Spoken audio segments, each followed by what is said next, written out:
এখন চারপাশে শীতের আমেজ আসতে শুরু করেছে, আর এই সময় সকালের নাস্তায় গরম গরম কালাই রুটি আর বেগুন ভর্তা হলে কেমন হয় বলুন তো? হ্যাঁ, আজ আপনাদের জন্য নিয়ে আসলাম গরমা গরম কালাই রুটি তৈরির সবচেয়ে সহজ পদ্ধতি।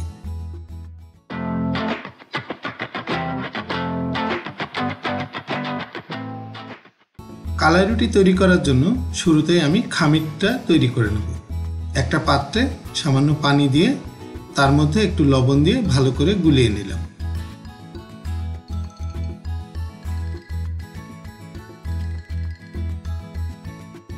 এবার মিশ্রণটার মধ্যে অল্প অল্প করে কালাইয়ের আটা অ্যাড করছি। এবার দিয়ে দিচ্ছি অল্প পরিমাণ চালের গুঁড়া। এটা কালাই রুটিটাকে সফট করবে। আপনারা চাইলে কেবল কালাইয়ের আটা দিয়ে রুটিটা তৈরি করতে পারেন। এবার হাত দিয়ে আটাটাকে ভালোভাবে মাখিয়ে খামিরটাকে রেডি করব।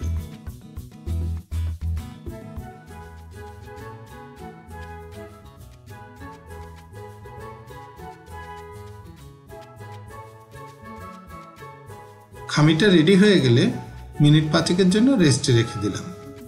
এতে মিশ্রণটা আরো ভালোভাবে তৈরি হবে।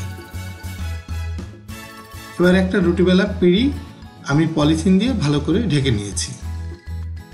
এর উপর সামান্য পানি ছিটিয়ে এবার আমি রুটিটা বানিয়ে নেব।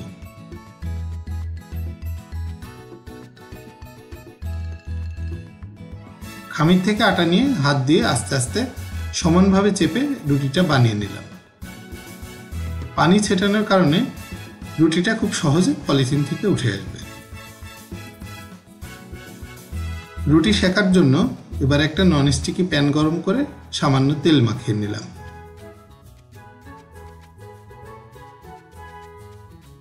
এবার রুটিটাকে প্যানে দিয়ে উল্টে পাল্টে সেকে নিলাম। তবে এই সময় চুলার জালটাকে মিডিয়াম ফ্লেমে রাখবেন, না হলে রুটি কিন্তু পুড়ে যেতে পারে। ব্যাস, হয়ে গেল খুব সহজে গরম গরম কালাই রুটি।